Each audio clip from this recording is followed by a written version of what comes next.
House would negotiate with terrorists. So I'm going to start by explaining what exactly we on the proposition mean when we make such a statement. Now, by negotiate, we mean engage in dialogue with terrorists when this dialogue is possible. Now, in terms of qualifying that, ladies and gentlemen, it would obviously be very, very difficult and nigh on impossible to start attempting to negotiate with a suicide bomber. And so when that dialogue is reasonable, we believe it should be entered into. In response to the question of who should undertake this dialogue, we recognise that in the majority of cases, a terrorist threat exists against a single nation. And so we believe that it is in that nation's interests, and indeed it would be most effective for that nation to undertake the negotiations.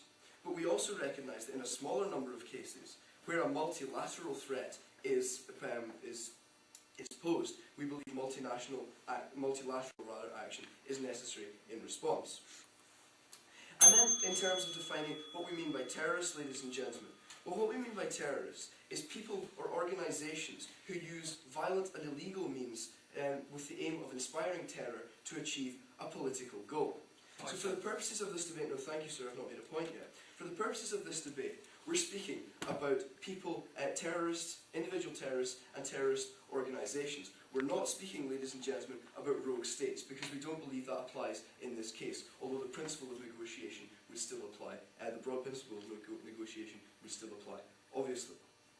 In terms of dividing this case, ladies and gentlemen, what we in the proposition have identified as the big issue that we have to tackle today is how best that we, as countries, should deal with the problem of terrorism, how best we can go about fighting the war on terrorism, and how best we can eradicate the problem of terrorism.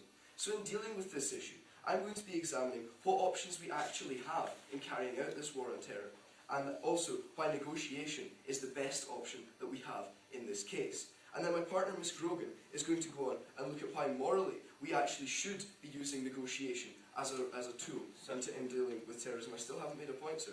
And then, and she's also going to look at why it strengthens the fight against terrorism to use negotiation. So firstly, ladies and gentlemen, what options do we have in dealing with terrorism? Well, the first option we have is doing absolutely nothing. Sitting back, ladies and gentlemen, and letting terrorists hold the world to ransom. Now that, ladies and gentlemen, is obviously not a very valid option. It's morally spineless, and it does absolutely nothing to protect us, who may be subject to a terrorist threat, and it does absolutely nothing to solve the problems within these countries where the terrorist threat comes from. Yes, please, madam. Rather, the status quo is that we negotiate with parties that are distinct and separate from these terrorists and still have reasons. Well, so essentially, madam, you're conceding that negotiation is still acceptable. So essentially, you've just proved our case, because what we would suggest is that political arms of terrorist organisations, as the lady has suggested, are essentially just representatives of that terrorist organisation. And so what the lady has conceded is that negotiating with terrorist organisations in the form of their political movement, or in the form of them specifically, because we recognise that not all terrorist organisations have political wings. No, thank you, sir. So what essentially has just been conceded, ladies and gentlemen, is the entire motion that negotiation with terrorist organisations and with terrorists actually works.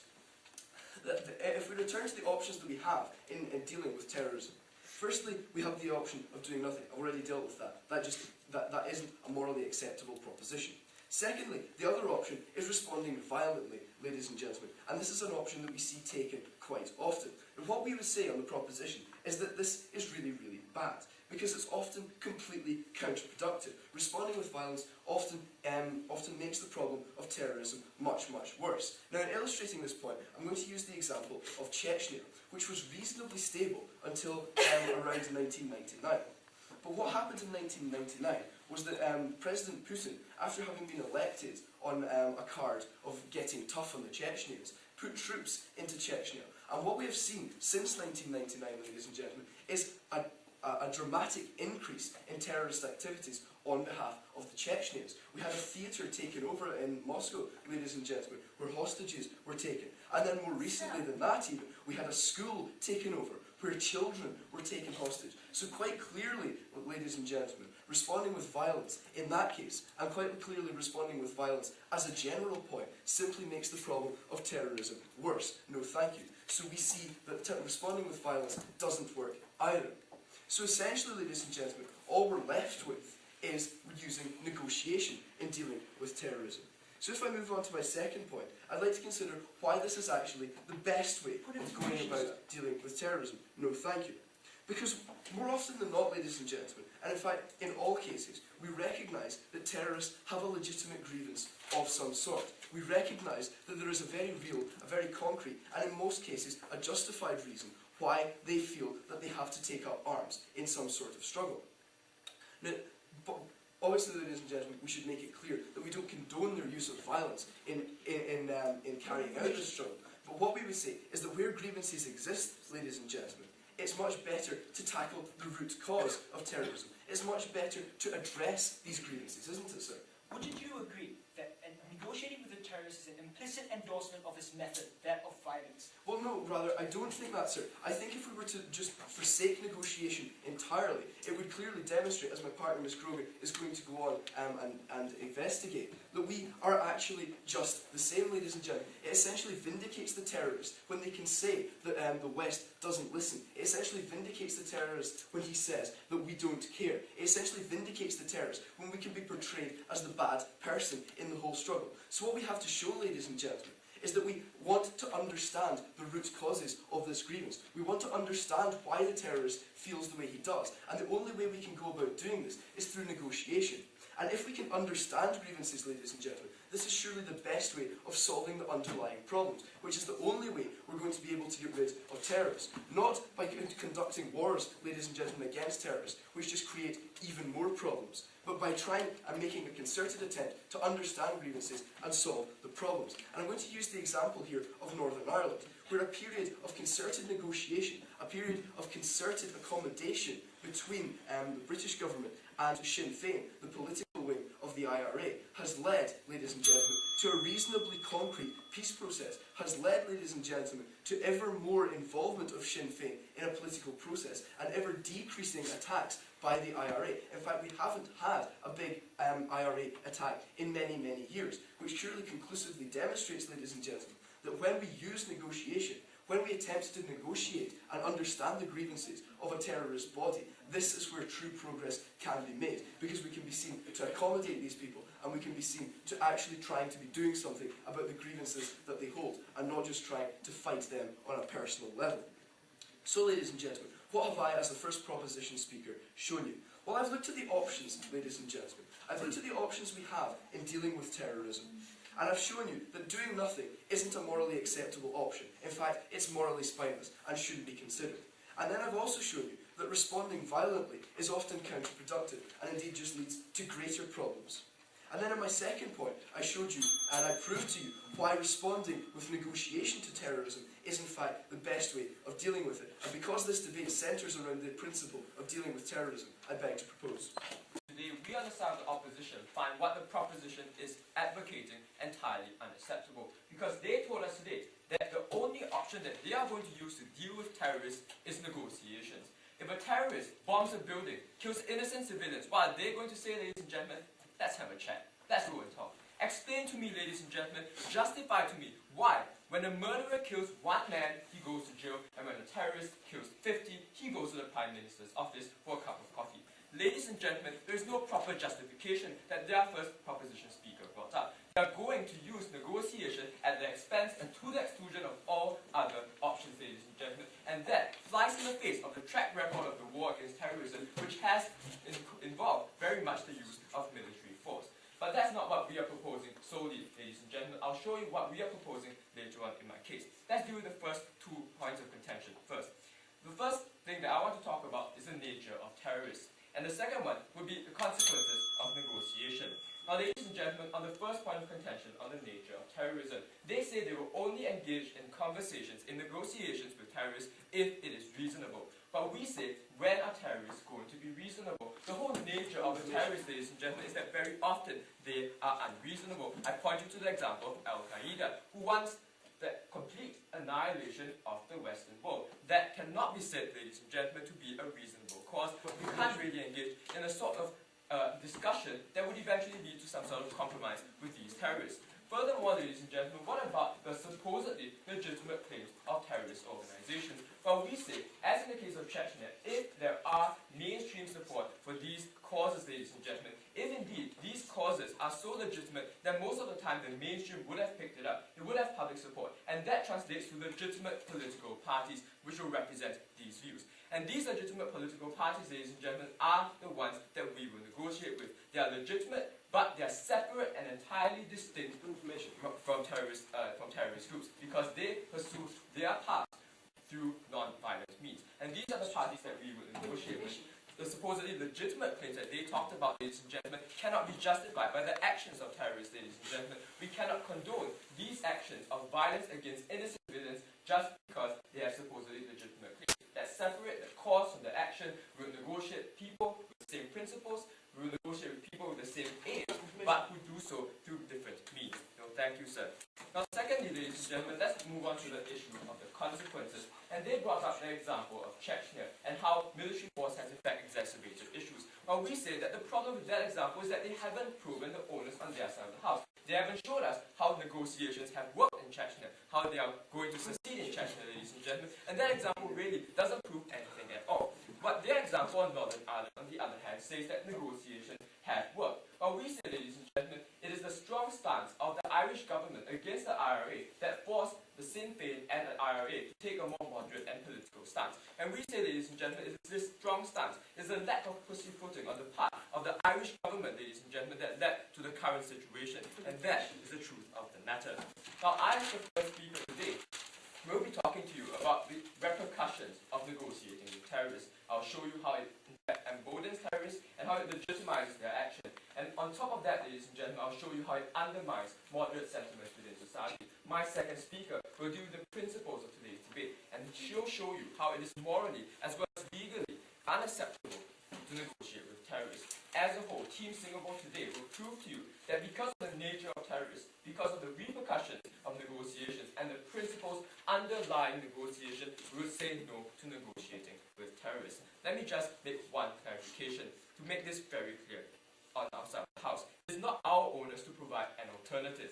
What we would say, ladies and gentlemen, is that the status quo will apply. And that means, ladies and gentlemen, if we see a terrorist organization committing terrorist activities, we would target these specific terrorist leaders and bring them under the ambit of the law. On top of that, ladies and gentlemen, we will only negotiate with legitimate, in a moment, sir, with legitimate political parties only, which are distinct and entirely separate from terrorist organizations. Yes, sir. Well, first of all, Madam Chairman, you have just advocated taking military action. And then second of all, it's very, very unlikely that you're ever going to find a political wing of a terrorist organisation that doesn't share exactly the same values as that terrorist organisation and is therefore an integral part of it. Thank you, sir.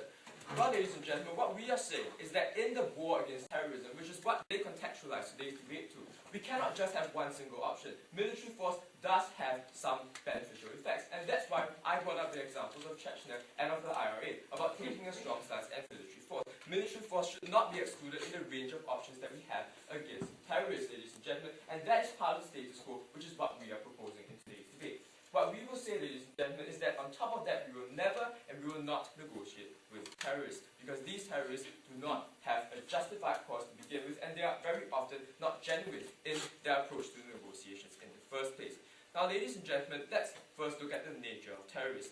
Very often they have highly unreasonable demands, as I've already said. They resort to violence, ladies and gentlemen, so let's be clear that a terrorist is identified by his actions. A terrorist is only a terrorist if he commits an act of terror. And also, on top of that, ladies and gentlemen, let's be clear that a terrorist organization usually isn't representative of mainstream social political views. If there is legitimacy behind their causes, most of the time there will be a proper legitimate political party representing these same views. Now, moving on to my substantive. First, let's talk about the emboldening of terrorists. Now, the perception brought about when the government goes to the negotiating table with known terrorists, ladies and gentlemen, is the sending out of the sign of weakness, that the government is in fact ceding ground. Essentially, ladies and gentlemen, when you go to the negotiating table with a terrorist, the government is being held hostage. Because terrorists, ladies and gentlemen, have harmed civilians. Because terrorists have committed acts of violence. And because of that, ladies and gentlemen, you would go to the negotiating table with them. This is obviously a sign of weakness. And if it isn't, ladies and gentlemen, at least the public perceives it as so. And therefore, ladies and gentlemen, this will only embolden terrorists to commit further acts of terror. I give you the example, after this, I give you the example of the Moro Islamic Liberation Front in the Philippines. In 1997, they captured a boatload of hostages off a tourist resort. And then the Philippines government entered negotiations, paying $1 million to this terrorist organization, as well as agreeing to provide arms to these terrorists. What happened, ladies and gentlemen? A year later, this same group committed the same act again. Holding another boatload of tourists hostage, looking for the same concessions, looking for the same sorts of gains, and the same sort of weakness on the part of the government. We say, ladies and gentlemen, that terrorists want as much attention as they can get. Terrorists want as much power as they can get their hands on. And so, ladies and gentlemen, if you see any ground to them, they will not be satisfied, they will only want more. And on top of that, ladies and gentlemen, you legitimize terrorism as an effective tool to achieve political ends. You send out the message, ladies and gentlemen, that terror is effective and it can make political gain. Now let's look at how it undermines moderates, because we must recognize that in the domain of politics, there are legitimate political parties as well. Look at the Basque region in Spain, for example. The terrorist activities of the ETA have consistently undermined the negotiations between the Basque government and the Spanish government. We say, ladies and gentlemen, if you allow equal treatment of a politician in a suit and a terrorist in army fatigues, it will only undermine the cause of moderates, it will only undermine the cause of diplomacy and non-violence. And so, ladies and gentlemen, if indeed the proposition wants to stand in the name of diplomacy, then they will have as well to say no to terrorists. Thank you. Now, you've already heard from my partner our justification for why the alternatives to negotiation simply don't work, and also why negotiation really is the strongest option for dealing in the fight against terror. And I'm going to move on in my substantive argument and look at why we have a moral duty to negotiate with terrorists, and secondly, why negotiation actually strengthens the fight against terrorism, contrary to what the opposition are trying to tell you. But first of all, let's look at exactly what the opposition have said to us today. Well, first of all, they stood up here and they said, we've got absolutely no justification for saying that negotiation works, and it completely flies in the face of the war against terrorism's track record. Well, let's take a little look at the war against terrorism's track record, ladies and gentlemen, because if you look at the repeated use of military force in Afghanistan, in Iraq, and proposed again in Iran, against, as a direct response to 9/11, the refusal to cooperate with these terrorist organisations, what we see is an increase in terrorism within these regions. We see an increase of Al-Qaeda's hatred against the West. So that proves, ladies and gentlemen, no thank you, that military force is not necessarily the most effective method, and that they're simply lying to you when they're telling you that negotiation flies in the face of the war against terrorists' track record. Now, what else did we hear from the opposition? Well, we heard their counter-proposal that it would be a really nice idea to negotiate with the political wing of a terrorist organisation. This falls in three main areas. No, thank you, sir. Firstly, this falls, as we've already proved, because they're essentially just an extension of that terrorist organisation. Secondly, it falls because not every single terrorist organisation actually has a political wing. So what the opposition in their model are doing is actually shutting off an entire group of terrorists who may actually be the most dangerous terrorists that we actually want to deal with. For example, Al-Qaeda does not have a political wing. And then it falls again, ladies and gentlemen, when they say the political parties have legitimate claims, the political parties can be dealt with in an open forum. And again, if these political parties are directly representing the views of that terrorist organisation, then we say that that's simply not true. We should be dealing with the terrorist organisation. We should, in addition to that, be dealing with the political party, but we should be treating them as a single unit. We should be dealing with their claims through that way. And they give us this wonderful example of ETA and Batasuna, showing how the concessions have been made, and I'll take you in a second, sir, because this was a blatant lie. The concessions have been made on the form of Basque separatism. Well, no, ladies and gentlemen, because we actually banned Batasuna within the Spanish Parliament. Batasuna was not recognised as a legitimate political party, and as a result, terrorism attacks in Barcelona and Milan actually increased. Sir? Madam, wouldn't you agree that if you treat a terrorist and a politician as equals, you undermine the cause of diplomacy and non-violence? No, sir, we do not. Because what we'd say is that when these politicians are actually advocating and actually sponsoring these violent means, then we're not undermining it, because they are not looking at these legitimate methods. They are exactly the same as the terrorists. So let's move on and let's look again at what his actual constructive argument was. Well, first of all, he told us about the nature of terrorists, and that terrorists are in the majority of cases actually unreasonable. And we'd question that again. We'd say that's not necessarily the case. But even if it were, ladies and gentlemen, we say that simply the act of trying to meet them on a middle ground, simply the act of going towards them and saying, look, we want to deal with you, shows the West not to be unreasonable, weakens the political power that that group has over the people that it's trying to gain support from. And this is something I'm going to be looking at in a little more depth in later. And then then we also had this idea of it sending a sign of weakness of the government because we're inviting them to the negotiation table. Well, again, ladies and gentlemen, that is not necessarily the case. And we have this example of the Philippines, and we'd say, well, giving them arms is probably a bit of a silly idea. And what we on the proposition are advocating is talking to them, is trying to meet their needs, trying to look at exactly the cause of that problem. And so it's not equatable to the Philippines. It only happened in one instance, and we'd say in the majority of cases, negotiation is a good thing. No, thank you, sir. So let's move on and let's look at the issue of why we should morally be dealing with these terrorists in this way. Well, we say in the majority of cases, the grievances of a certain group are actually caused by a nation state. If we look at Spain and the Basque region, if we look at France and the Côte d'Ivoire, if we look at the UK and Northern Ireland, Israel and Palestine, Russia and Chechnya, Sri Lanka and the Tamil, what we can see is that there is a perceived grievance on behalf of that rebel group. Either if it is the case that the state has done something, such as perceived illegal occupation or perceived oppression, and what we'd say is that state has the moral duty, has the responsibility to be able to meet these terrorists, to be able to take them to the negotiation table, I'll take you in a second, sir, and try and deal with the root cause of their problems. Because, ladies and gentlemen, it should be dealt with through dialogue, as opposed to these states continuing to oppress these groups, continuing to deal with these groups through military methods, just by launching a missile at them, ladies and gentlemen. That's not going to work, because that's not dealing with the perceived injustice. Yes, sir? Wouldn't you agree that it's immoral to let a petty thief go to jail, whereas a terrorist who has killed hundreds or thousands go to the Prime Minister's office for negotiations? No, sir, it's not. Because in cases where it can actually be proved that that terrorist has killed hundreds of thousands of people, that terrorist is going to be tried in a court, and that terrorist is going to be convicted, sir.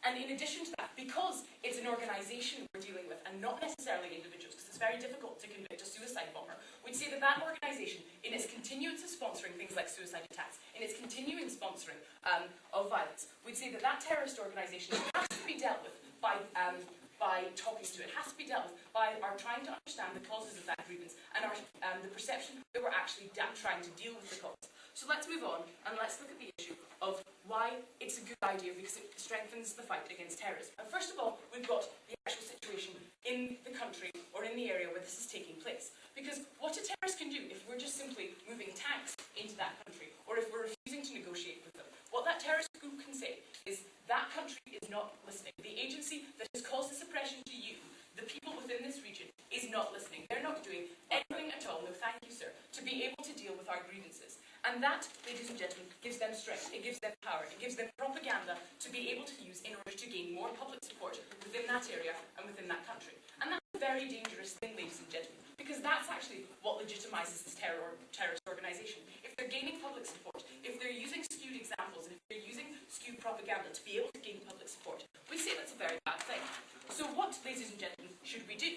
We should rule out this use of rhetoric and this use of propaganda, saying that the West is not listening, or saying that a country is not listening, by actually going and listening. Because that weakens the power that the organisation has over the people that it's trying to gain support from. Because if we can be seen to be negotiating, then we can be seen to be being reasonable. And their argument that we're being unreasonable falls, and so they lose public support.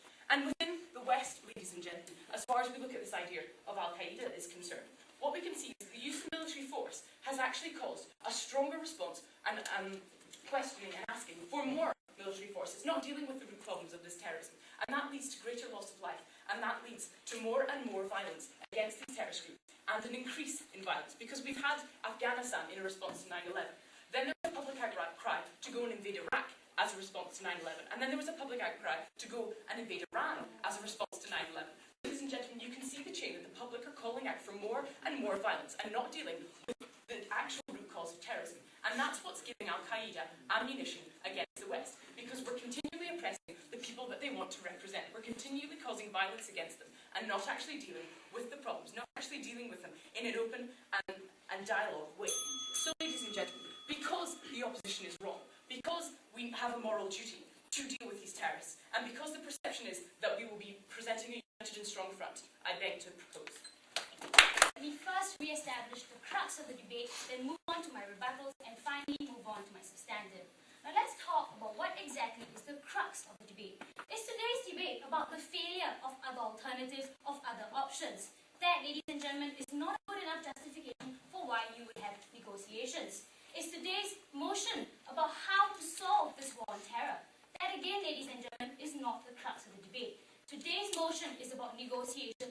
terrorists on their own merits or on their own consequences would we negotiate? And that is the crux of the motion. That is what we should be talking about, not about other options or the failure of other options, not about the fact that this war on terror must be solved in some way or another, but how exactly does negotiations by its own merits solve this war on terror? And that is something that we still haven't proven.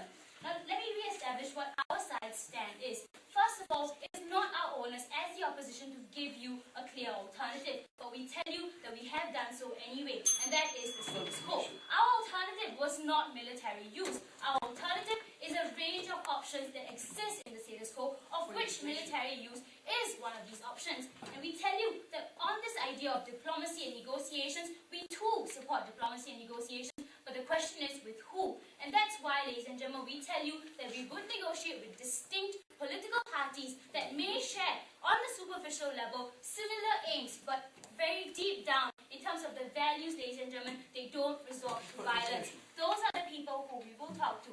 And that, ladies and gentlemen, is the crux of the debate. Now let's move on to my rebuttals. First of all, let's talk about their options, since that's about the only thing they've really proven to us. They tell us that we're talking about military use in Iraq, Afghanistan, and Iran. First of all, these nations are rogue nations that they themselves excluded, and therefore they themselves are dragging back in. So let's just talk about these nations. We tell you, ladies and gentlemen, that in these nations it is necessary for the greater protection of rights, for the greater protection of the lives of these people to quell the violence. And we tell you that it's precisely in these areas, if we embolden the terrorists by actually negotiating with them and putting them as political equals, that's exactly where you would exacerbate the situation in an already volatile climate. Then, ladies and gentlemen, they seem to believe that a political wing is the same as a distinct political party. No, ladies and gentlemen, a distinct political party is the Basque government. A political wing, perhaps, would be the ETA terrorist group. Who do we talk to, ladies and gentlemen? The Basque government. Are you telling me, then, that the Basque government is not a legitimate political party and therefore equivalent to a terrorist organization? Ladies and gentlemen, we must recognize that not, and then they say that not all terrorists have political wings, so who do we talk to? For example, they brought up the Al-Qaeda. Therefore, does that mean that by their logic, the Al-Qaeda is reasonable enough for us to talk to them? I'm assuming yes, since that's the option they propose for the Al-Qaeda, which then therefore leads me to extend their logic to assume that the Al-Qaeda, which wants the annihilation of the entire Western civilization, is reasonable enough for me to talk to them. It's reasonable enough for me to bring into my Prime Minister's office. That, ladies and gentlemen, is exactly the person I will not talk to. I will not talk to a Bali bomber, Omar Rassi, who was smiling in his court cases, who refused to feel remorse for the lives he took. That is exactly the terrorist I will not talk to. Now, moving on to my second idea of rebuttal about their whole notion of being moralistic and being reasonable. Ladies and gentlemen, they want to be so reasonable that they want to mollycoddle these criminals. They seem to be saying that we cannot give them vindication, we cannot give them reason to hate us. By extension, does that mean they're going to release all terrorists from jail? Because I'm sure terrorists hate you when you lock them up in jail. By extension, also, does that mean that you're not going to talk to the person who planned the suicide bomb? You're going to talk to the person who planned the suicide bombing and not the suicide bomber, because the simple fact that that is a false dichotomy. You cannot say that you're going to divorce the individual from the organization and not talk to the individual who's a criminal, but talk to the organization that perpetuated that crime. And that's why, ladies and gentlemen, just hang on, sir. At the end of the day, we tell you that what their idea of being a good guy and removing reason for hate is precisely what is going to give these terrorists even more reason to go out and commit the crimes and embolden them even more. It's mad. Madam Chair, but quite obviously, ladies and gentlemen, you can't talk to a suicide bomber because they're dead. And that is where it becomes unreasonable. Quite simply, ladies and gentlemen, you talk to the organisation because that's the only way of dealing with the problem. Thank you. Yes, a suicide bomber is dead, therefore you can't talk to him. Okay, granted that. But what about the other terrorists who commit crimes directly, who planted the bomb? What about the other terrorists who were involved in the planning of the crime? That, ladies and gentlemen, under court of law fulfills intention for crime. And that, ladies and gentlemen, is still punishable. Yet they still want to talk to them. And they have already conceded the fact that if a criminal has committed, if a terrorist has committed a crime, he should be punished. Therefore, ladies and gentlemen, are you then saying you're going to effectively be talking to political parties? Because the only people who have the same cause and yet haven't committed crime, therefore by your logic would be the ones we would talk to, are political parties. So really, ladies and gentlemen, at the end of the day, who are they talking to? They're not even talking to terrorists, and they still haven't proven why talking to them is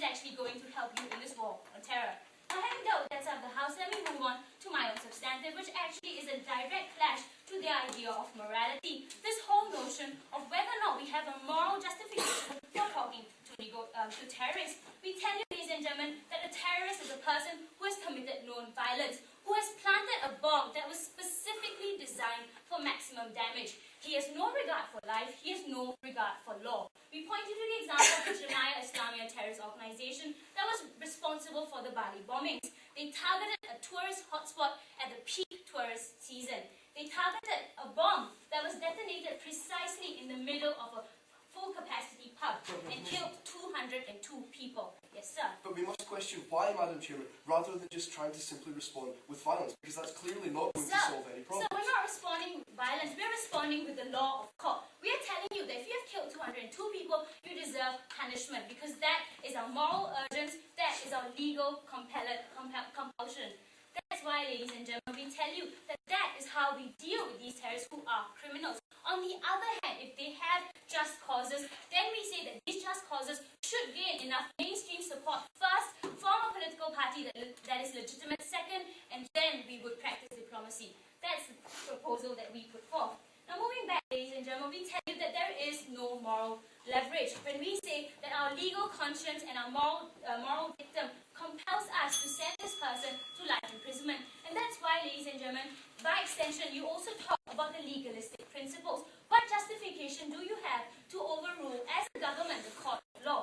The judiciary has made a decision that this person is a criminal. He has committed a crime, therefore he must be punished. But as a government, you don't have any moral justification, any legal justification to say that because of the fact that they are assuming a greater good, there is a probability and a slight chance of success. That's why, ladies and gentlemen, you can override a judicial decision.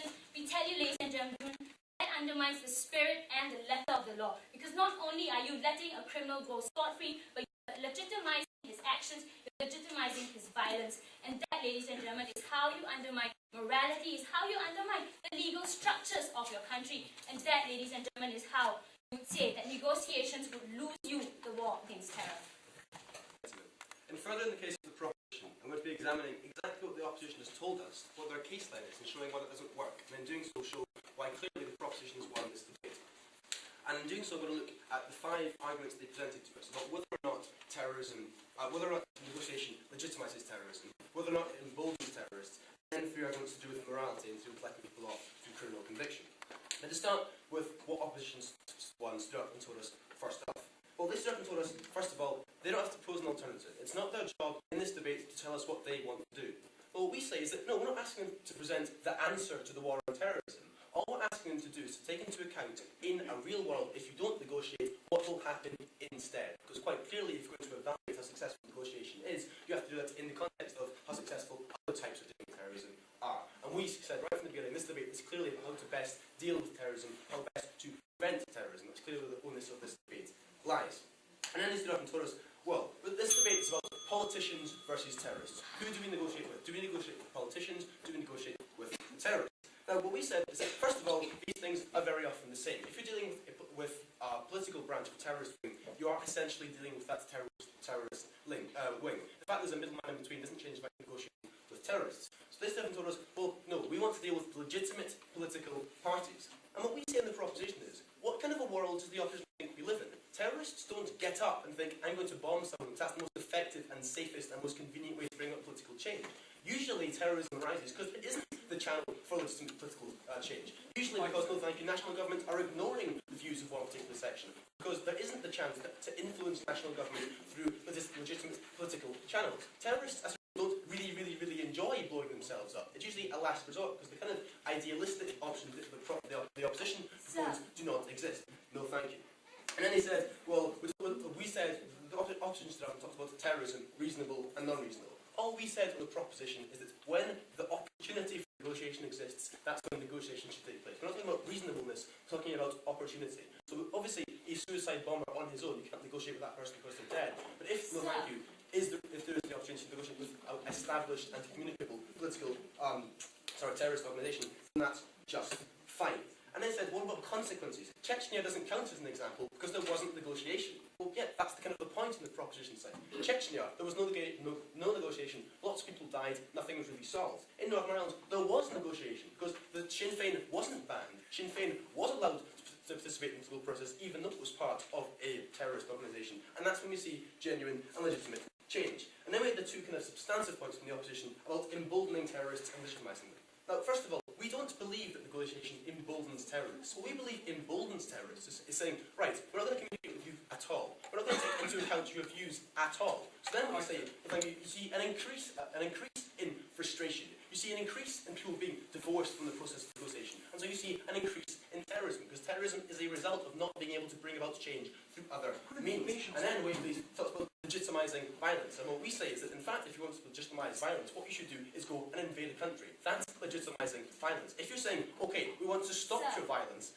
wait please, and therefore we're going to negotiate with you, that's not legitimizing violence. Yes, please. If negotiation because of violence becomes your first option that you adopt in terms of dealing with these terrorists, therefore you would encourage them to not use it as a last resort, but rather as a first resort now. Madam Chair, this is a complete misconception on the opposition side. What we say is that clearly, if you negotiate with someone who's undertaken a violent act, and in doing so tries to solve the underlying problem that caused that violent act, you will, as a result of that, see a reduction in violent acts, because you're dealing with the underlying problem. If, however, you completely ignore the actual problem that exists, if you deal only with the terrorists and not with the underlying social problem that has created terrorism, then you see perpetual terrorism. And that's what we don't want to see on our side of the debate. And so we don't believe that terrorism is emboldened by negotiation, and we certainly don't believe it's legitimized, because what we see is that negotiation is clearly a result to reduce violence, by reducing terrorism. And that's why that point on the opposition case just doesn't stand. And then the opposition stood up and told us about morality. It's completely immoral to say we wouldn't deal through the courts of law with terrorists. And this is quite a big kind of misconception on the opposition side. Now, we didn't say that negotiation rules out arresting people. We didn't say that negotiation rules out trying people. All we say on the proposition side is if, for example, negotiation takes into account perhaps releasing people who are held without trial, like those held in Guantanamo Bay, or those held in Britain, or held in lots of other Western countries, perhaps that's not entirely unreasonable if you want to prevent further violence. Perhaps releasing people who are convicted, who are held without trial, isn't an unreasonable step if it results in thousands of civilians not being killed. Yes, please. The point is that terrorists often demand the release of people who have already been convicted, as in the case of Israel and the Hamas leader. Oh, yes, Madam Chair, we accept that the demands of terrorists are not always entirely reasonable. We never stood up and told you that we're going to completely succumb to terrorists. We never stood up and told you that we want to give terrorists everything we want. All we said to you is if terrorists present a list of options, or aims, or ambitions, and we say, right, we can grant some of those, and in doing so, prevent further terrorist attacks, that's a completely reasonable thing to do. If you can reduce overall violence, reduce overall death and trauma by doing so, that's completely no thank you, okay. Because what you're in fact saying is it's okay, we don't agree with the way you've expressed this view, but we recognise there is an underlying problem, and we're willing to try and attempt to deal with that.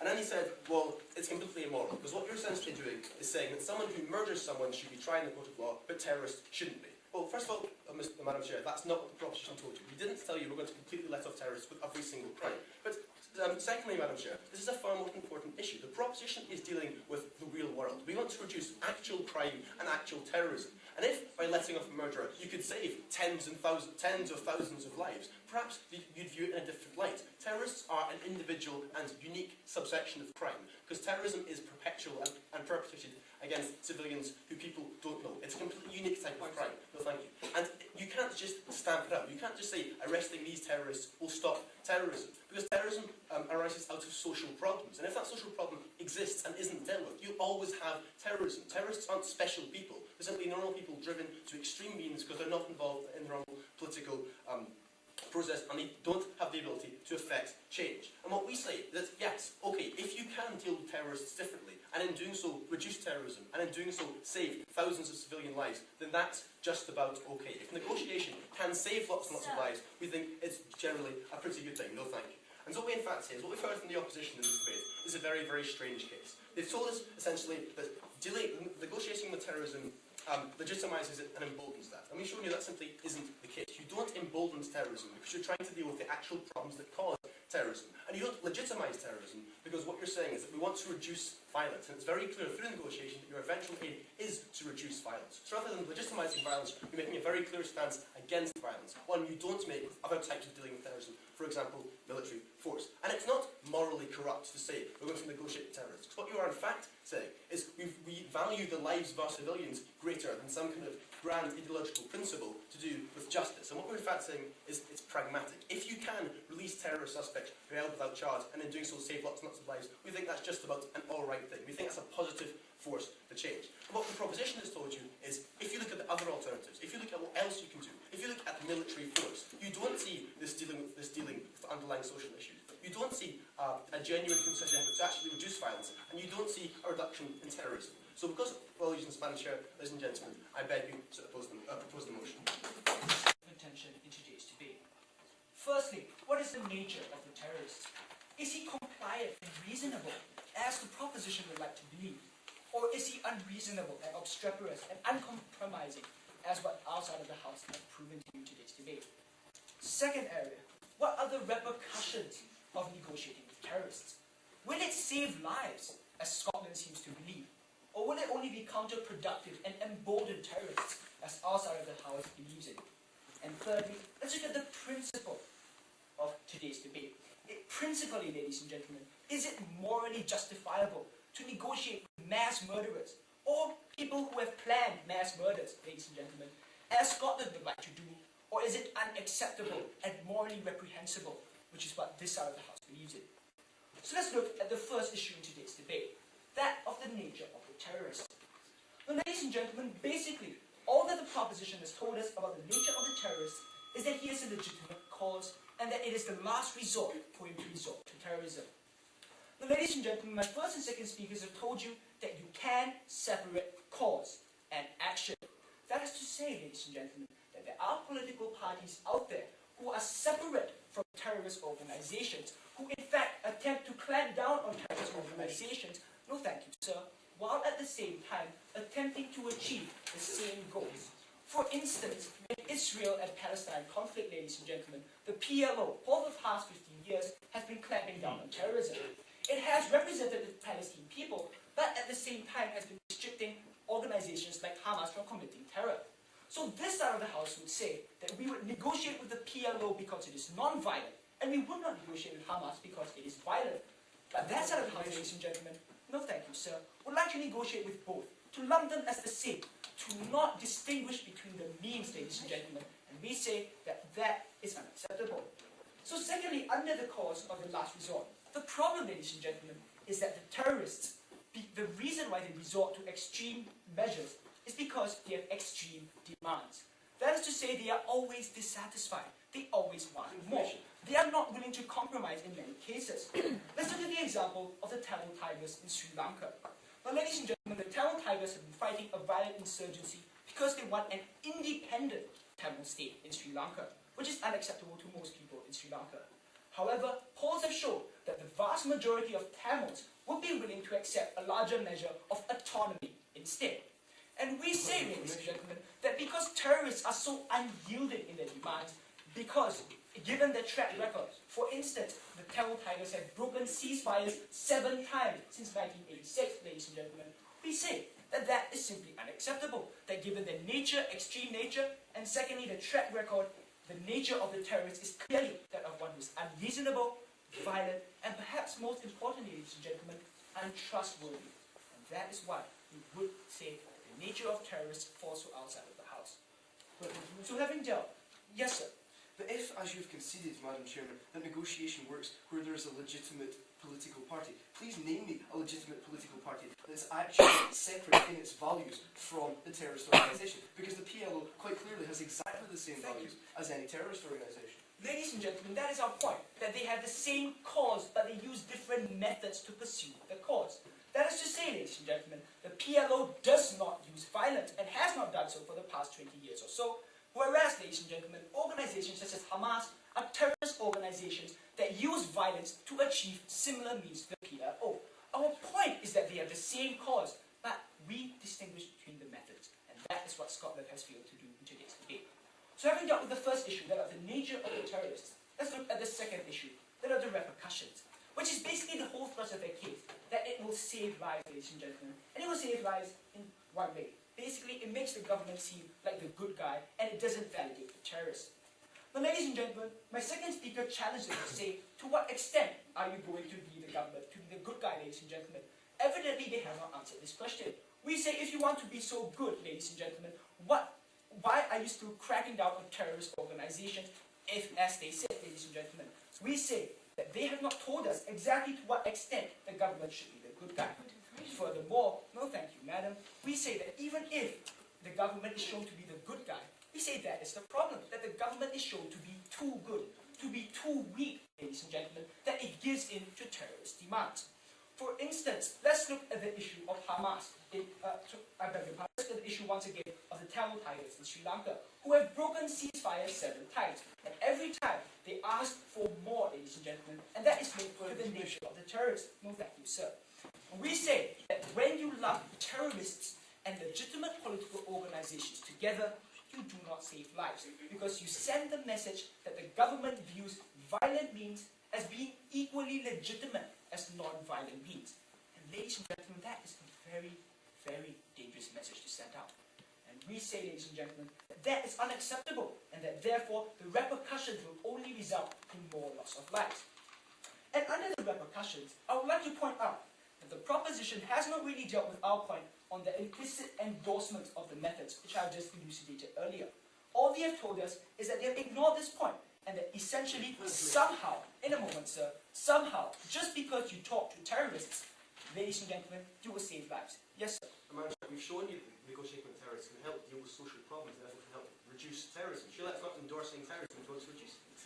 Ladies and gentlemen, once again, we see there's a distinct difference between social problems and the method of terrorism. The difference between terrorists and political parties, as the first speaker of the proposition has defined, as my first opposition has clearly stated, is in the method. A terrorist is a terrorist when he commits acts of terror. And therefore we say that acts of terror cannot be justified under any circumstances.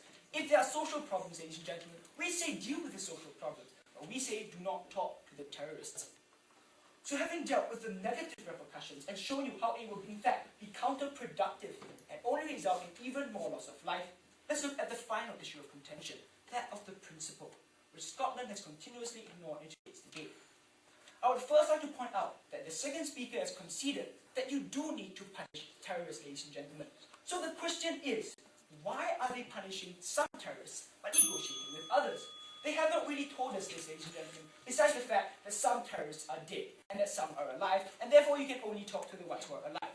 Well, yes, great idea, ladies and gentlemen, but the point is that those terrorists who are alive, even though they were not necessarily directly involved in the bombing, they planned the bombings, ladies and gentlemen. They endorsed the bombings, and therefore, legally speaking, are just as culpable. Basically, what they are saying under the principle is that a criminal who murders one goes to jail, but a terrorist who kills 3,000, as in the 911 bombings, ladies and gentlemen, goes scot-free, you can talk to him. Then they say, in third speaker, that terrorism is a unique subsection of crime, that because terrorism has a cause. Well, ladies and gentlemen, we'd like to point out that a murderer might have a motive for murdering, but that does not make his act of murder any more justifiable. And we say that the only distinguishing factor is the extent of the crime. Just because the terrorist can kill so many, therefore he can blackmail the government. We say, ladies and gentlemen, that sort of policy, that sort of belief is unacceptable. That sort of belief is weak. That sort of belief is why we would say we would not negotiate with terrorists. Thank you. Today, the proposition has told you that if there is an off chance that you can save some lives, you would release a terrorist, you would negotiate with a terrorist. The third speaker told you that if you can save some lives, they would release a murderer. Now, ladies and gentlemen, let's put aside how counterintuitive and how patently ridiculous that really sounds, and look at the implication behind it. The implication is that if someone is vicious enough, if someone is dangerous enough, then you will let them go away scot-free. And the implications, ladies and gentlemen, of such a stance are truly dire. It means that violence becomes the language of politics. It means that terror becomes the most valuable currency in our political exchange. And these, ladies and gentlemen, are simply unacceptable. I'll show you how in my two main points of contention. First, let's look at the war on terrorism. And second, let's look at how negotiating with terrorists affects the whole political process. Now, on the war on terrorism, ladies and gentlemen, their first speakers set out that they are going to negotiate with terrorists for the explicit aim of winning this war against terrorism. How exactly are you going to do so, ladies and gentlemen, if you only have one tool at your disposal, that of negotiation? At the end of the day, they have shifted. They told us, first of all, we'll only negotiate with terrorists who appear to be reasonable. And then they say they'll only negotiate with terrorists when the opportunity is there. Well, fine and good. Let's give them this shift. What happens when you talk about terrorist organizations like Al-Qaeda, which do not provide opportunity for negotiation, neither are they reasonable? If you are going to deal with the whole war on terrorism, which is what they brought upon themselves as their owners, ladies and gentlemen, how are you going to deal with terrorism as a whole using the only tool that they have, that of negotiation? We say, ladies and gentlemen, that there is simply no logical basis behind that. What about the issue of the root cause and the underlying problems? We agree, ladies and gentlemen, that in the world today there are people under oppression and they need a voice. But if so, ladies and gentlemen, there are legitimate political parties, such as the local Basque government, for example, and this is very clear and separate and distinct from the ETA, which is a terrorist organization. If you want to work towards the root cause of the problem and solve this root cause, ask yourselves, who do you want to walk hand in hand with? Who do you want to walk shoulder to shoulder to? The Basque government, the legitimate political party, or the terrorist organization? I think, ladies and gentlemen, the answer is clear. You would go the legitimate way. At the end of the day, our points about emboldening terrorists have been undealt with. Our points about legitimizing violence have been undealt with. On top of that, ladies and gentlemen, we've even shown you how, if you allow for negotiations, you are going to strengthen terrorists. In the very simple instance of releasing political prisoners, for example, if you release these terrorists from prison after negotiations, what you do is to strengthen the terrorist organization altogether. We say, ladies and gentlemen, that in terms of the practical effects of negotiation, their case has fallen as well. So let's look at the second point of contention, the whole idea of the political process. Let's look at how it affects moderates. What we need to understand, first of all, is that moderates, that political parties and terrorist organizations are deeply different. Let me just give you an analogy. A debater who comes up to you and tries to convince you with words would be considered a politician. If I went up to the adjudicators, strangled them, and said, let me win this debate, then I would be considered a terrorist. Even though superficially, both of these debaters want to win the debate. At the end of the day, in terms of their value systems, in terms of their principles, in terms of their actions, they are entirely different. And we say, ladies and gentlemen, that if you are going to negotiate with terrorists, what you do is that you say that terror, that violence is more effective. And therefore, you undermine the whole cause of non-violence, you undermine the cause of diplomacy. That's a point that still stands at the end of today's debate. On top of that, ladies and gentlemen, what about the legal implications? What about the need to preserve our law and order? Because they are essentially proposing that criminals go away scot-free, that the law doesn't matter anymore, that it doesn't matter that terrorism is illegal, like their first speaker defined. Instead, ladies and gentlemen, they are going to negotiate with terrorists. We say, ladies and gentlemen, that what they have advocated in today's debate is truly, truly terrifying. Thank you. Ladies and gentlemen, there were two things that happened in this debate today, and the proposition has won on both of them. First of all, the proposition told you why negotiation was the best way to be able to achieve the fight against the war against terrorism. Secondly, the opposition stood up and said, no, you have to prove why negotiation on its own is a good idea. And then they contradicted themselves and they said, no, we like negotiation too because we like negotiating with political parties. So let's look at these two in turn. First of all, I'm going to look at why negotiation in and of itself stands as a method. And then I'm going to move on and I'm going to prove to you why exactly it's the best way to achieve an end or an aggregate reduction in terrorism. So first of all, we have this issue of why negotiation. Well, ladies and gentlemen, negotiation works on its own merits because instead of moving in and obliterating the terrorist organisation, such as the opposition want you to do, as far as using military force as one of their many options, what we're actually doing, as far as negotiation is concerned, is we're attempting for a reduction. We're attempting to meet the needs of the of these groups. We're attempting to show ourselves to be reasonable, to show ourselves to be listening. And this has practical applications, because what that actually does, ladies and gentlemen, is that shows whatever organisation it is that's meeting these terrorists, that's bringing them to the debating chamber and bringing them to the table, not to be unreasonable. So that's when the cause of the terrorists is undermined. Because we had this example of the Tamil Tigers. And what exactly happened there was that moderates, the political force behind the Tamil Tigers, actually only wanted a bit of autonomy, and the Sri Lankan government refused to offer them any autonomy, as Singapore told you. So that undermines their case, because it shows that if we had succumbed to the reasonable demands of the moderate population, then the Tamils would have lost legitimate political support. So, ladies and gentlemen, we also had this issue of what's a terrorist, and we on the proposition have apparently got it wrong. Well, we say a terrorist is a terrorist organisation, and the only way you're going to be able to actually combat that is by negotiating with the terrorist organisation. We can lock individuals up, as the proposition wants us to do, as well as use military force, as well as negotiate with political parties, as well as solving social problems, ladies and gentlemen. You can lock up individuals because it's a crime, and we on the proposition have no problem with that. But what we have to do is we have to deal with the organisation, because if you're just locking up the agents of that organisation, that's going to cause more terrorism, because they're going to be seeing the West or the individual agency to be unreasonable. So let's move on and let's look at this idea of what's the best way. And the opposition said, well, we don't have to give you a best way. We don't have to give you anything. And then they gave us everything, ladies and gentlemen. They contradicted themselves by saying political parties were the best way to do it. They contradicted themselves by saying that military was also an option and that we could use military forces. They then said that they want to solve the social problems that deal with terrorism.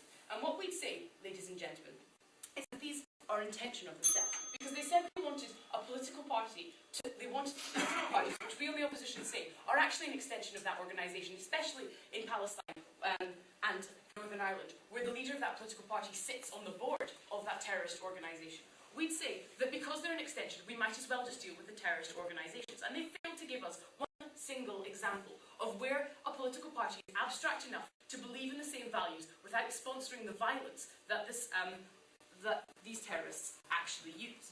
So they said that political parties were the best way, and we've proven that first of all they've conceded that negotiation in and of itself is the best way. So they've proved our case for us, and then they've also undermined themselves, because it's not the best way, ladies and gentlemen. We have to negotiate with the actual terrorist groups. And then they said, ladies and gentlemen, that we want to lock them up. And again, ladies and gentlemen, this undermines them, because it's going to cause more terrorism if you're not actually dealing with the problems, if you're not actually dealing with the individual group. So, ladies and gentlemen, because negotiation is the best way of itself, and because negotiation is in fact the most